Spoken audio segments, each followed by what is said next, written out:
J'ai oublié de dire à mon fils que j'avais appelé un technicien pour réparer la caméra de sécurité. Quand j'ai vérifié les images par hasard, j'ai été horrifié de découvrir un sombre secret concernant mon fils et ma belle-fille. 10 minutes plus tard. Le pire est arrivé. J'avais oublié de dire à mon fils que les caméras de sécurité étaient de nouveau opérationnelles. Et le lendemain matin, quand j'ai vérifié les images, mon cœur s'est brisé. Mon fils Ryan et sa femme Jessica ont été surpris en train d'exécuter un plan froid et calculé, simuler un choc électrique et mettre en scène une chute mortelle dans les escaliers de la cave pour faire passer ma mort pour un accident. Le garçon que j'avais élevé seul après la mort de sa mère était là, à calculer les indemnités d'assurance comme si ma vie était une marchandise. À ce moment-là, j'ai réalisé que je n'étais pas seulement confronté à une trahison familiale. J'étais devenu la prochaine cible d'un tueur en série. Ce à quoi il ne s'attendait pas, c'est que l'homme qu'il comptait enterrer avait discrètement tendu un piège dans lequel ils allaient tomber tout droit. Faites une pause un instant et imaginez Steven, assis dans cet atelier, regardant votre propre fils planifier votre meurtre à la caméra. Quel serait votre prochain geste? Commentez ci-dessous avec vos réflexions et dites-moi d'où vous nous regardez. La satisfaction du travail bien fait a toujours été ma plus grande récompense. Debout dans mon atelier ce jeudi après-midi, je passais mes mains usées par le temps sur le système de caméras de sécurité fraîchement réparé, ressentant cette fierté familière issue de 40 ans de travail d'électricien. Le froid d'octobre s'infiltrait par les fenêtres. Mais à l'intérieur de ma maison, la maison que j'ai construite de mes propres mains en 1995, tout semblait chaleureux et sécurisé. Pendant 2 semaines, ces caméras n'avaient été que des décorations coûteuses après qu'une surtension a grillé le circuit principal. Aujourd'hui, après 3 heures de recablage minutieux, chaque objectif était d'une clarté cristalline, chaque microphone captant le moindre son. À 65 ans, mes yeux ont besoin de lunettes de lecture, mais mes mains connaissent encore les systèmes électriques mieux que des hommes 2 fois plus jeunes que moi. Cette maison représentait tout ce pourquoi j'avais travaillé. Chaque fil que j'avais passé dans ses murs. Chaque prise que j'avais installée, tout était à moi. Quand Margaret est morte il y a 8 ans, j'avais pensé à vendre. Mais cet endroit contenait trop de souvenirs. De plus, Ryan avait besoin d'un endroit où atterrir quand sa vie s'est effondrée. Et quel genre de père serais-je si je n'aidais pas mon fils unique? Des portières de voiture qui claquent me tirèrent de mes pensées. 17h30 précise. Ryan et Jessica étaient ponctuels pour nos dîners hebdomadaires. Je m'essuyais les mains et me dirigeais vers la porte d'entrée, entendant le rire de Jessica depuis l'allée. Ce rire me charmait autrefois, quand Ryan l'avait ramené à la maison pour la première fois il y a 3 ans. Dernièrement, il y avait quelque chose de calculé dans ce rire. Papa. La voix de Ryan portait une gaieté forcée que je remarquais de plus en plus souvent. Comment va la vieille maison? J'enlaçai mon fils, sentant à quel point il avait maigri. On ne se plaint pas. Je me suis occupé avec quelques travaux d'électricité dans la maison. Tu sais comme je déteste laisser les choses s'accumuler. Jessica s'avança avec ce sourire parfait qui n'atteignait jamais ses yeux. Steven, vous travaillez trop. Un homme de votre âge ne devrait pas grimper partout pour réparer des choses. C'est à ça que servent les professionnels. Les professionnels facturent ce que je gagne en une semaine pour un travail que je peux faire en un après-midi, répondis-je en les faisant entrer.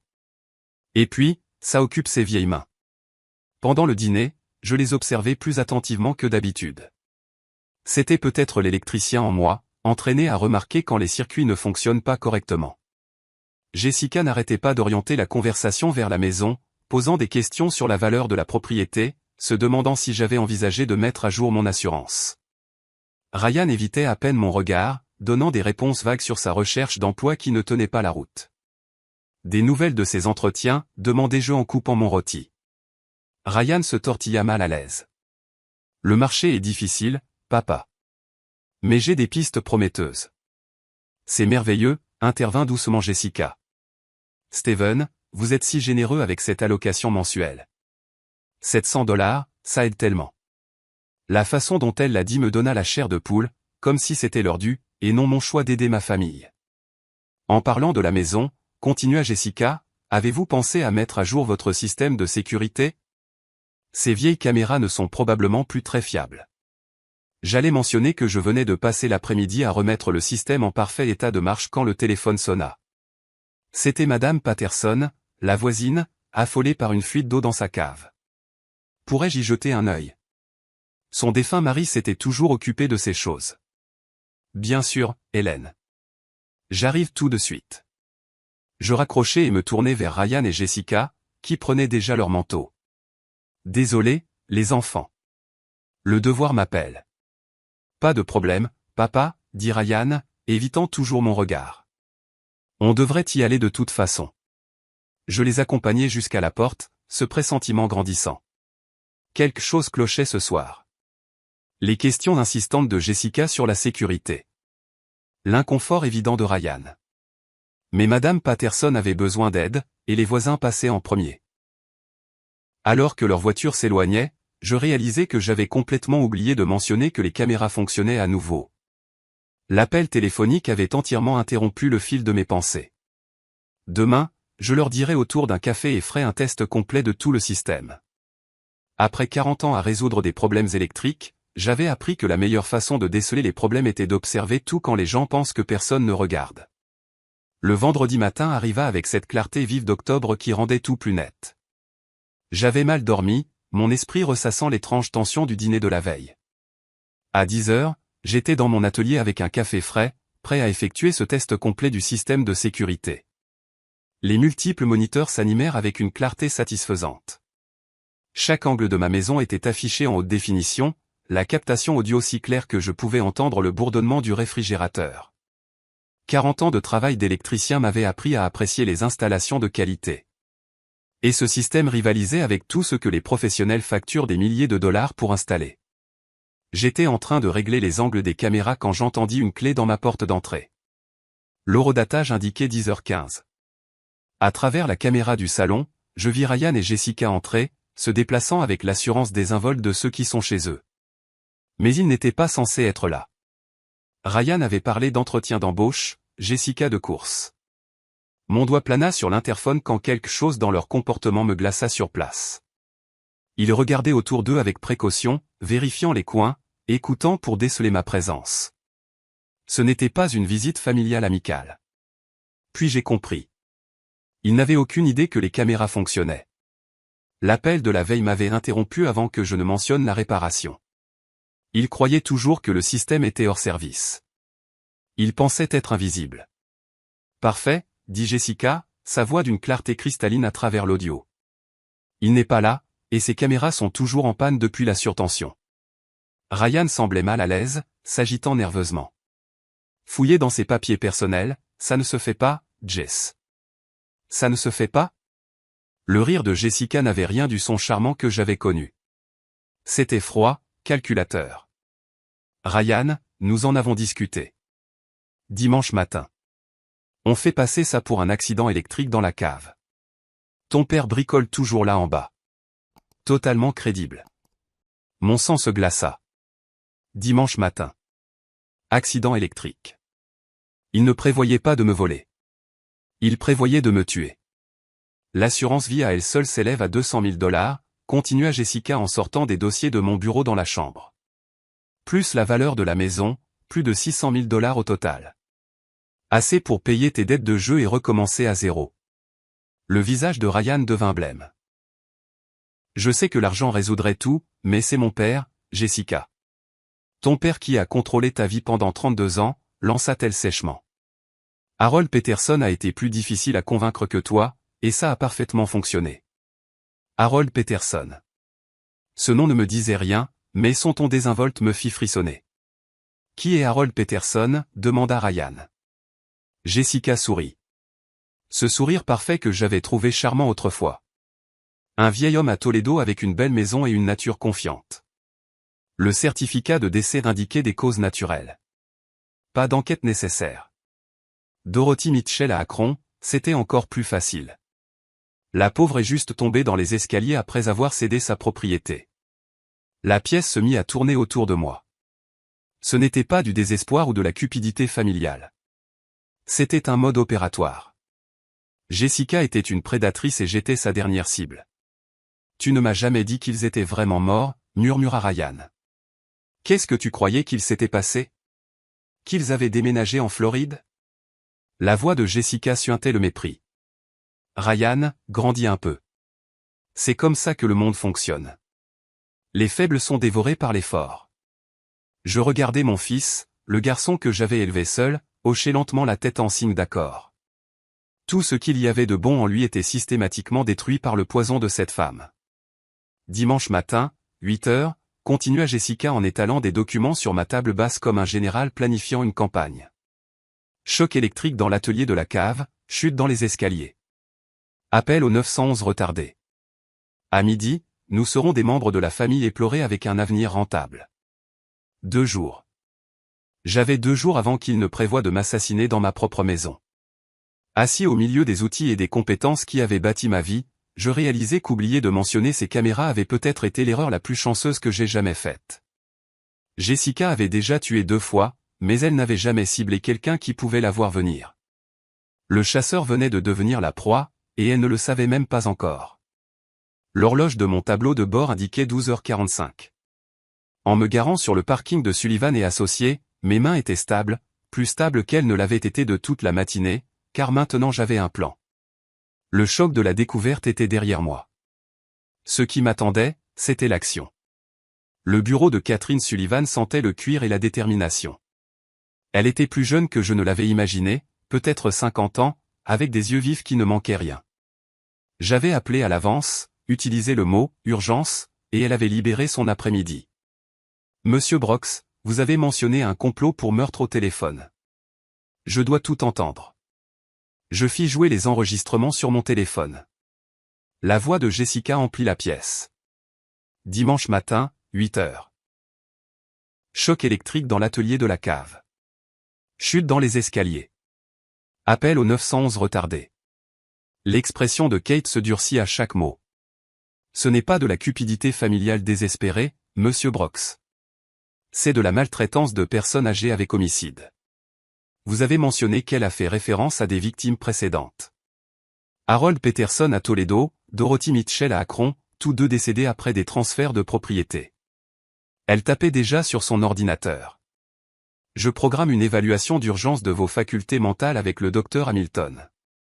S'il prévoit de prétendre que vous êtes mentalement inapte, nous avons besoin d'une documentation médicale prouvant le contraire.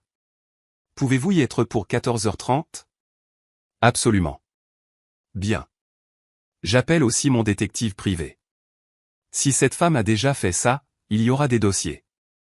La clinique du docteur Hamilton était à 15 minutes en voiture, à travers des quartiers familiers qui me semblaient soudain étrangers.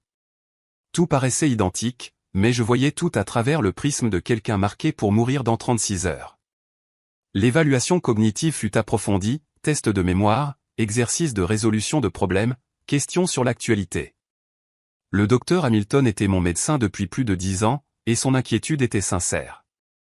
Steven, votre fonction cognitive est excellente, meilleure que celle de la plupart des hommes de 20 ans vos cadets. Elle signa la documentation officielle avec autorité. Ce que vous avez décrit n'est pas de la paranoïa. C'est l'instinct de survie qui répond à une menace réelle. À 15h30, j'étais de retour dans le bureau de Kate, où son détective avait des nouvelles qui changeaient tout. Jessica Williams n'existe pas, annonça-t-il en étalant des documents sur le bureau de Kate. Son vrai nom est Jennifer Walsh. Elle est recherchée en lien avec 2 morts suspectes, Harold Peterson à Toledo et Dorothy Mitchell à Akron. Les 2 affaires restent des enquêtes ouvertes. Kate se pencha en avant. Des mandats d'arrêt en cours ?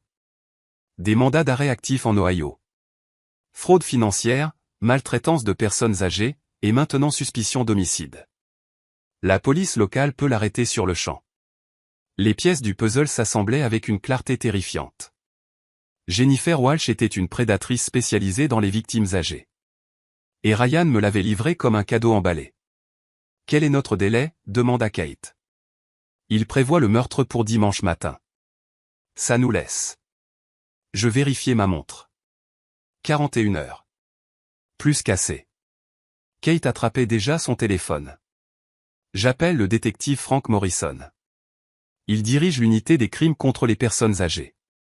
Avec les mandats existants et vos preuves enregistrées, nous pouvons la mettre en garde à vue avant qu'elle ne comprenne ce qui lui arrive. Et pour Ryan ?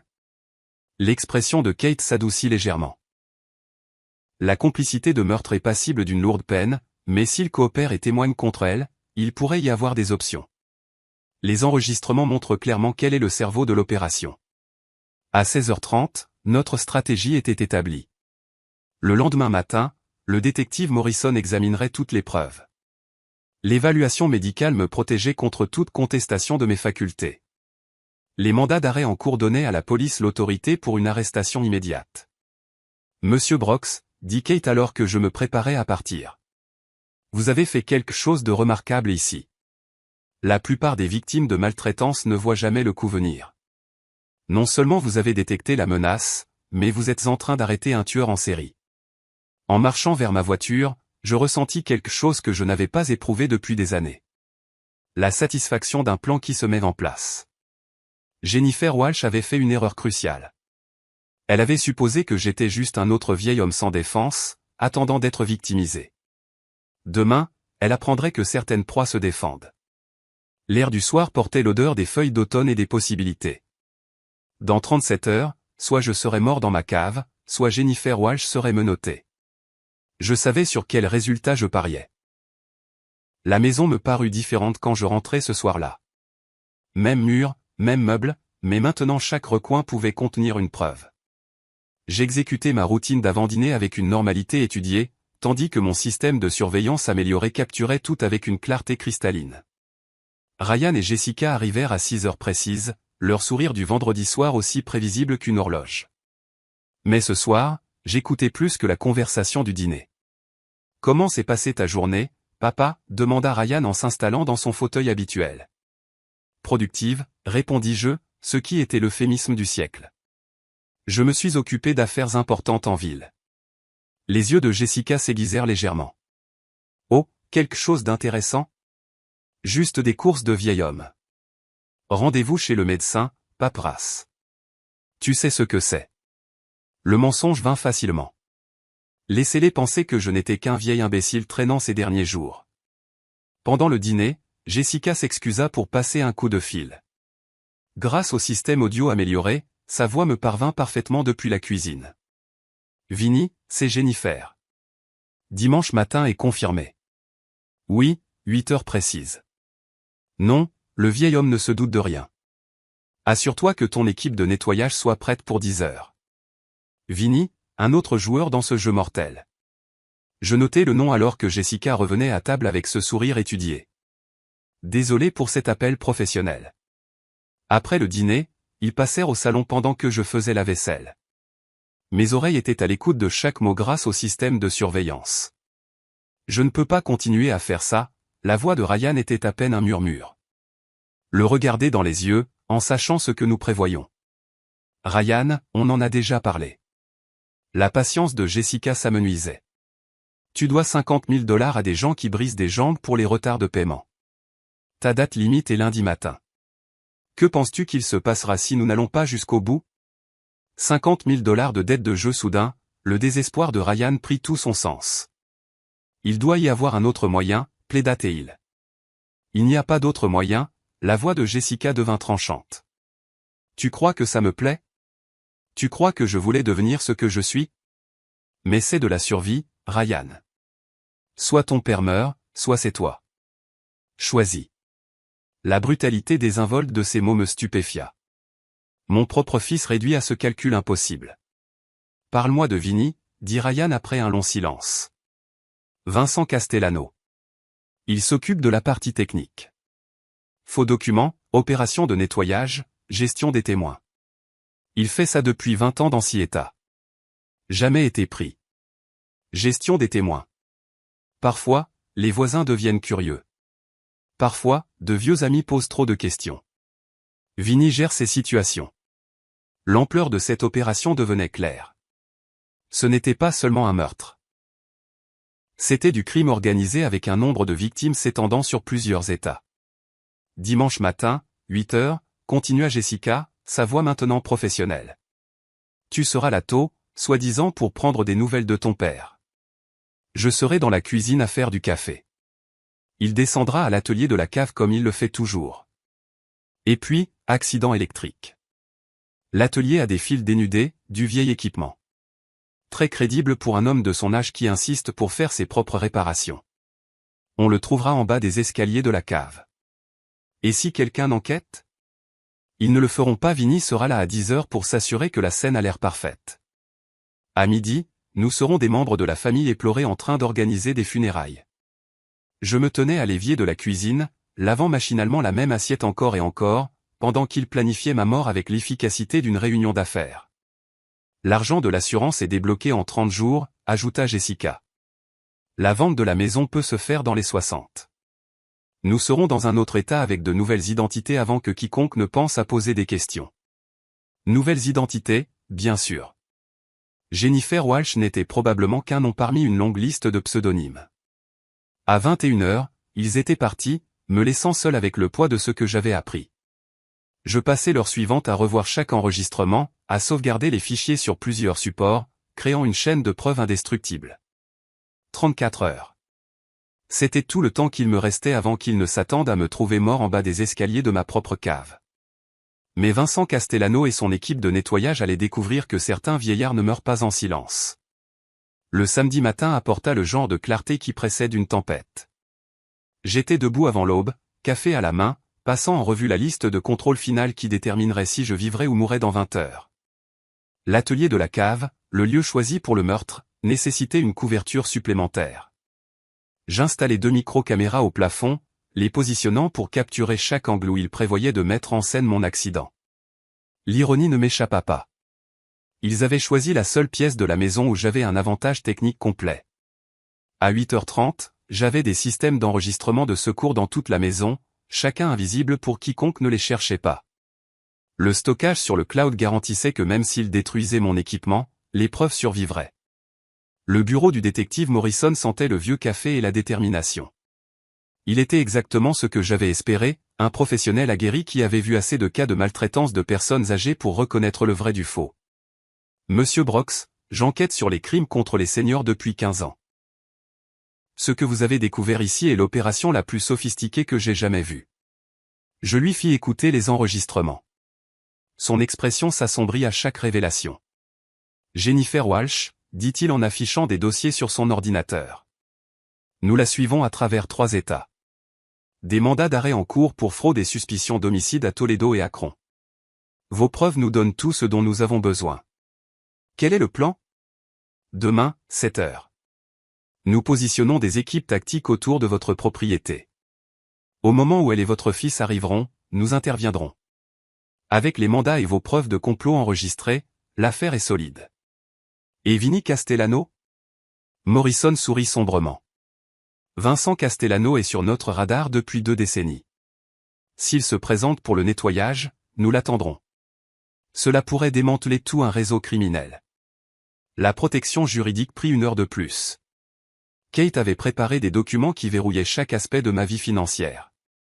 Compte gelé contre tout accès non autorisé. Transfert de propriété bloqué, directive médicale en béton. Ils ne peuvent plus rien toucher maintenant, m'assura-t-elle. Même si quelque chose tourne mal demain, vos biens sont complètement protégés. Et les enregistrements? Légalement obtenus sur votre propre propriété avec une suspicion raisonnable d'activité criminelle. Ils sont recevables et dévastateurs.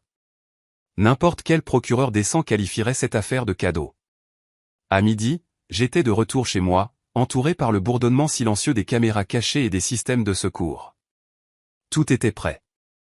Les forces de l'ordre professionnel, la protection juridique, la documentation médicale et suffisamment de preuves pour envoyer Jennifer Walsh en prison à vie. Je parcourus ma maison, la regardant vraiment pour la première fois depuis des jours.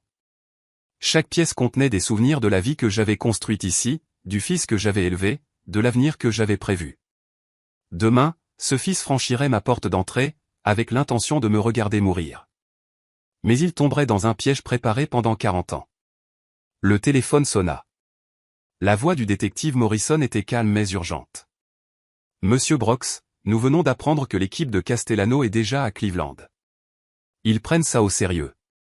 Nous aussi, répondis-je. Oui, monsieur. Essayez de vous reposer cette nuit. Demain sera intense, mais vous avez tout fait correctement. La série de meurtres de cette femme s'arrête avec vous. Après avoir raccroché, je me tins dans mon atelier, entouré des outils qui avaient construit ma vie et qui allaient maintenant la sauver. Jennifer Walsh avait fait une erreur de calcul fatale. Elle avait supposé que j'étais juste une autre victime sans défense. Demain matin, elle découvrirait que certaines proies sont équipées dedans. Plus que 20 heures. J'étais prêt. Le dernier repas. C'est ce qui me tournait en tête en mettant la table pour 3. Dans 14 heures, Ryan et Jessica s'attendaient à me trouver mort en bas des escaliers de ma cave. Au lieu de cela, ce seraient eux qui affronteraient une fin bien différente. Ils arrivèrent à 6 heures précises, Ryan portant des fleurs, une touche qui aurait pu être douce si je ne savais pas qu'il prévoyait d'assister à mes funérailles le lendemain après-midi. « Papa, tu as l'air fatigué », dit Jessica en s'installant dans son fauteuil avec une inquiétude étudiée. « Tu te sens bien ?»« Très bien », répondis-je en servant le rôti que j'avais passé l'après-midi à préparer. « J'ai hâte de passer un dimanche tranquille à la maison. » L'ironie leur échappa, mais pas à moi. Pendant le dîner, Jessica sortit un dossier en manille. « Steven, je sais que cela peut sembler soudain, mais nous avons réfléchi à votre situation d'assurance. Ces formulaires n'ont besoin que d'une signature rapide pour mettre à jour vos bénéficiaires. » Je jetai un coup d'œil aux documents, des papiers à l'aspect juridique qui me feraient probablement céder toutes mes économies. Pourquoi cette précipitation? Ça ne peut pas attendre lundi? Eh bien, l'agent a dit qu'il pourrait y avoir des changements de taux si nous ne traitons pas ça d'ici demain. Son sourire était parfait. Mortellement étudié. C'est vraiment juste une formalité. Ryan fixait son assiette, incapable de croiser mon regard. Ses mains tremblaient légèrement en coupant sa viande. « Tu sais, Jessica, dis-je d'un ton conversationnel, j'ai quelques problèmes de mémoire ces derniers temps. Parfois, j'oublie les choses les plus simples. Pas plus tard qu'hier, j'ai complètement oublié de vous mentionner quelque chose d'important. » Ses yeux s'aiguisèrent. « Oh, qu'est-ce que c'était? » « Ça me reviendra, dis-je en prenant une autre bouchée. Ces choses vous reviennent quand on s'y attend le moins. » Après le dîner, ils passèrent au salon pendant que je nettoyais, leur voix portant clairement à travers mon système audio amélioré. « Il semblait plus confus que d'habitude, » murmura Jessica. « Tu as vu comment il a eu du mal avec ses formulaires d'assurance? Peut-être qu'on n'a pas besoin d'aller jusqu'au bout, dit Ryan désespérément. S'il se dégrade naturellement, peut-être qu'on devrait juste attendre. Ryan, sa voix coupa comme une lame. Tes créanciers se fichent du déclin naturel de ton père. Ils veulent 50 000 $ lundi matin où ils commencent à casser des os. On s'en tient au plan. 8 heures demain. 8 heures précises. Tu seras là tôt pour prendre de ses nouvelles, comme le fils dévoué. Je ferai du café dans la cuisine. Il descend à la cave comme il le fait toujours le dimanche matin. Et puis, accident électrique. Le câblage là en bas est ancien, parfait pour ce dont nous avons besoin. Il tombe dans les escaliers. On appelle le 911 en panique. Le temps que les secours arrivent, il est trop tard. Je me tenais à l'évier, lavant la vaisselle machinalement, pendant qu'il chorégraphiait ma mort. Et après, demanda Ryan. Vinny arrive à 10 heures pour le nettoyage. S'assurer que tout a l'air parfait. On joue la famille éplorée, on touche l'argent de l'assurance, on vend la maison. D'ici Noël, on est en Floride avec de nouvelles identités. À 20h45, Jessica sortit pour passer un dernier appel. Par la fenêtre, je la regardais faire les 100 pas dans l'allée. Vinny, c'est Jennifer. Demain, 8 heures. Oui, tout est prêt. L'atelier de la cave, comme on en a discuté. 10 heures pour le nettoyage. Assure-toi d'apporter le matériel électrique pour mettre en scène la scène correctement. Quand elle revint à l'intérieur, son masque était fermement en place. Bon, on devrait te laisser te reposer, dit-elle en m'embrassant sur la joue avec des lèvres qui auraient pu être de glace. Grosse journée demain. Oui, acquiesçai-je. J'ai le sentiment que demain sera très mémorable. Après leur départ, je parcourus ma maison une dernière fois, vérifiant chaque caméra, chaque système de secours, chaque élément de preuve qui mettrait fin à la série de meurtres de Jennifer Walsh pour toujours. 11 heures. Dans 11 heures, l'équipe tactique du détective Morrison serait en position. Dans 13 heures, Ryan et Jessica franchiraient ma porte d'entrée en s'attendant à commettre un meurtre. Au lieu de cela, ils tomberaient dans le piège le plus complet que j'ai jamais construit. Je me versai un verre de whisky, ce que je faisais rarement, et m'assis dans mon fauteuil préféré. Demain matin, soit la justice serait rendue, soit je serais mort. Mais ce soir, pour ces dernières heures, j'étais toujours Steven Brox, et j'étais prêt pour la guerre. Le compte à rebours était presque terminé. 7 heures précises. J'attendais dans le salon quand j'entendis leur clé dans la serrure. Ryan entra le premier, des fleurs à la main, son accessoire pour son alibi d'être la taupe. Jessica suivit, portant un thermos de café et le masque d'une belle fille dévouée. « Papa, tu es debout de bonne heure, » dit Ryan, sa voix soigneusement enjouée. « On a pensé venir voir comment tu allais avant. »« Avant que vous ne me tuiez à 8 heures, » dis-je calmement. Le silence qui suivit fut absolu. Les fleurs glissèrent des doigts de Ryan, s'éparpillant sur mon tapis comme des preuves sur une scène de crime.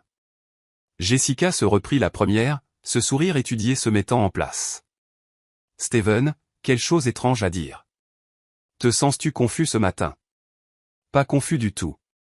Je saisis la tablette à côté de ma chaise. Laissez-moi vous montrer à quel point ma pensée est claire. Le premier enregistrement emplit la pièce.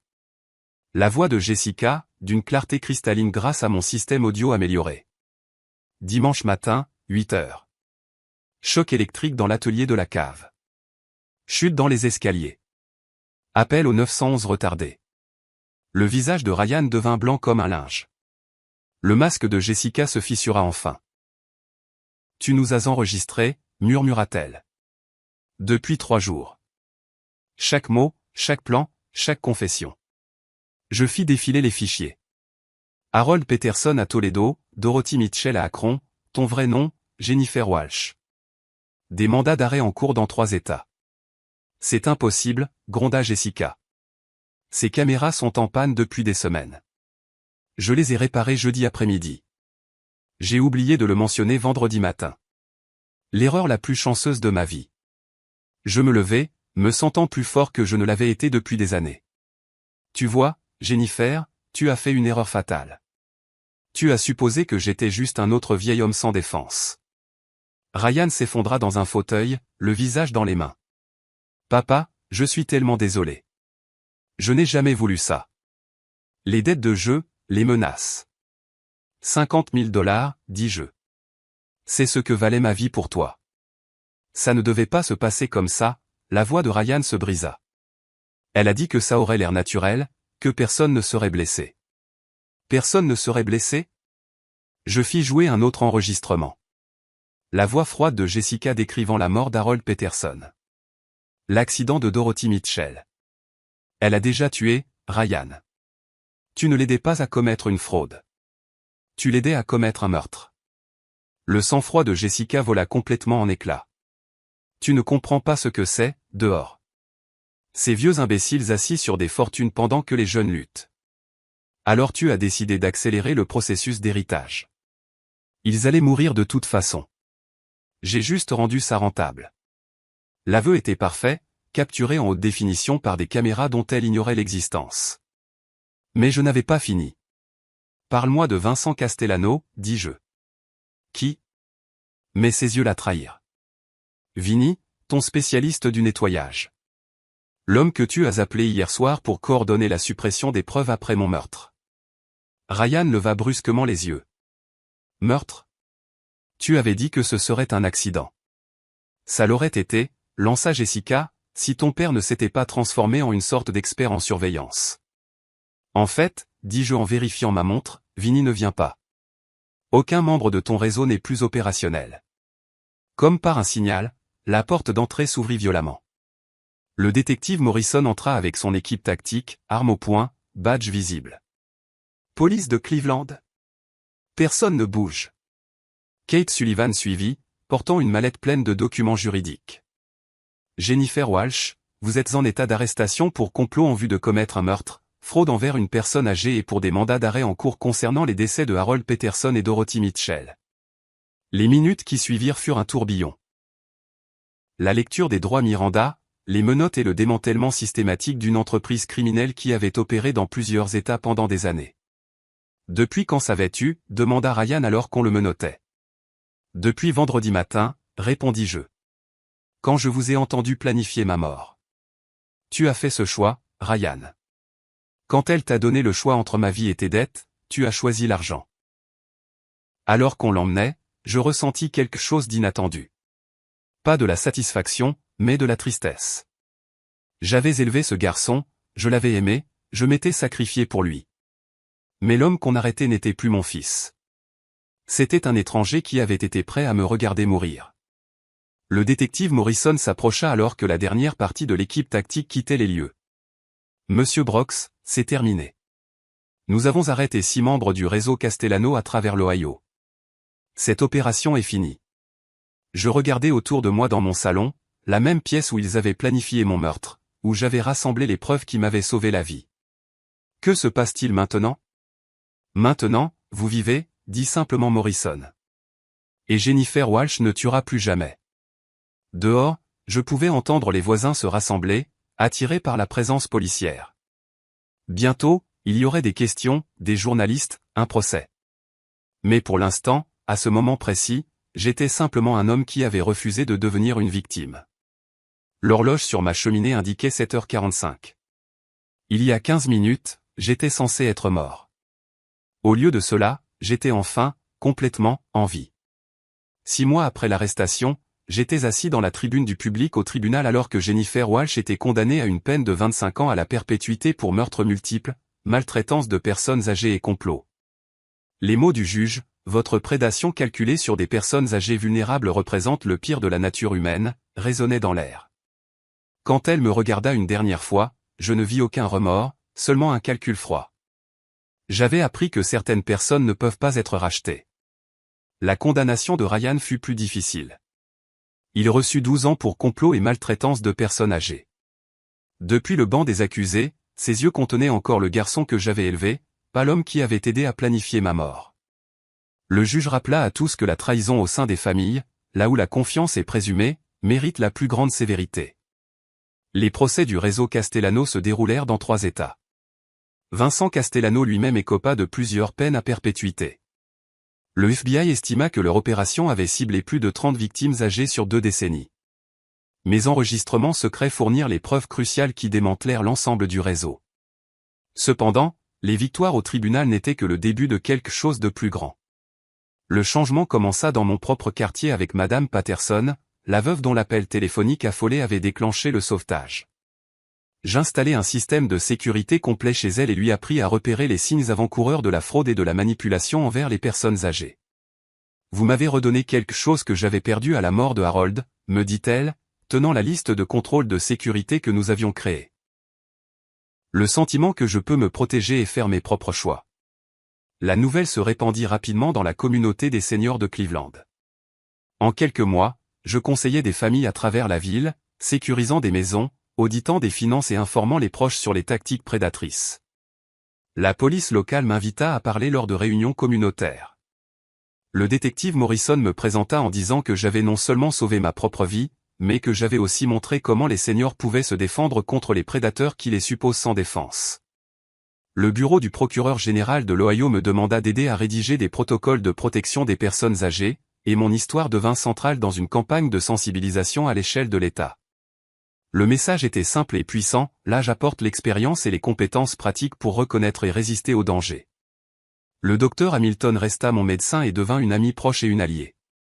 Vous avez transformé un traumatisme personnel en une mission pour la communauté, me dit-elle. Ce n'est pas simplement survivre. C'est triompher. Kate Sullivan, mon avocate, et moi-même avons animé des ateliers juridiques pour enseigner aux seniors comment protéger leurs biens et repérer les combines illicites. Ma maison se transforma de cible en forteresse. L'atelier de la cave, qui devait être une scène de meurtre, devint un centre de formation où j'enseignais la sécurité de base et l'autodéfense pratique. Les voisins commencèrent à veiller les uns sur les autres. Nous avons formé un réseau indestructible de soutien mutuel. Madame Patterson organisa des cafés hebdomadaires où nous échangions des rapports d'activités suspectes et célébrions de petites victoires. La douleur de la trahison de Ryan ne s'est jamais complètement estompée, mais elle est devenue utile. Elle a affûté ma compréhension de la manière dont les prédateurs exploitent les liens affectifs et la dynamique familiale. Dans chaque présentation que je faisais, je soulignais une dure vérité, parfois, les plus grandes menaces viennent de ceux en qui nous avons le plus confiance. Des lettres arrivèrent de tout le pays. Des centaines de notes de famille qui avaient entendu l'histoire. Un homme âgé de Floride écrivit que mon exemple lui avait donné le pouvoir de remettre en question le comportement financier suspect de sa famille et d'affronter un petit-fils qui le volait. Ces lettres étaient des rappels quotidiens de l'importance de ce travail. Jennifer Walsh avait vu les personnes âgées comme des obstacles jetables sur le chemin de la richesse. Chaque senior qui apprenait à se défendre réfutait cette terrible hypothèse. 6 mois plus tôt, j'avais été marqué pour mourir par ma propre famille. Maintenant, je me réveillais dans une maison hérissée de sécurité, entouré de gens qui respectaient plutôt qu'ils n'exploitaient mes décennies d'expérience. Mon calendrier était rempli. Conférences, consultations, café avec des amis qui appréciaient ma présence.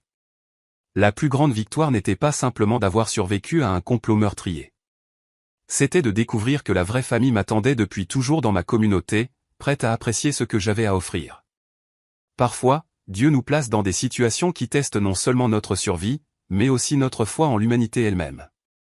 L'histoire de Steven nous rappelle que des histoires de trahison comme celle-ci ne concernent pas seulement le crime. Elle parle de la force que nous découvrons lorsque tout ce qui est familier devient dangereux. Lorsque la famille se retourne contre nous, Dieu offre d'autres chemins vers la sécurité et un but. La leçon la plus puissante des histoires de grand-père comme celle de Steven est que l'âge n'est pas une vulnérabilité. C'est une sagesse accumulée qui attend le bon moment pour briller. Ces histoires de trahison nous enseignent que les prédateurs se cachent souvent derrière l'amour, mais que l'affection véritable n'exige jamais que nous renoncions à notre sécurité ou à notre dignité. Les compétences techniques de Steven, acquises au fil des décennies, sont devenues son salut lorsque sa famille l'a abandonné. Dieu agit à travers notre préparation et nos liens communautaires. L'oubli d'annoncer la réparation des caméras, l'appel d'urgence de la voisine, les relations professionnelles que Steven avait cultivées ce n'étaient pas des coïncidences. C'étaient des rendez-vous divins qui lui ont sauvé la vie et ont exposé un réseau criminel. La maltraitance des personnes âgées existe parce que nous supposons que l'âge est synonyme d'impuissance. Mais les histoires de grand-père prouvent que l'expérience, la préparation et la foi créent une combinaison imbattable. Lorsque nous honorons la sagesse de nos aînés au lieu d'exploiter leur confiance, nous construisons des communautés où les prédateurs ne peuvent pas prospérer. La transformation de Steven de victime à défenseur nous montre que Dieu peut utiliser nos moments les plus sombres pour éclairer des chemins de service et de protection pour les autres. À vous de partager votre sagesse. Quelles histoires de trahison ou de grand-père ont façonné votre compréhension de la confiance familiale et de la résilience? Laissez un commentaire ci-dessous pour partager vos réflexions et n'oubliez pas de vous abonner pour plus d'histoires de vie inspirantes qui nous rappellent comment la force peut émerger de nos plus grands défis. De quelle ville nous écoutez-vous?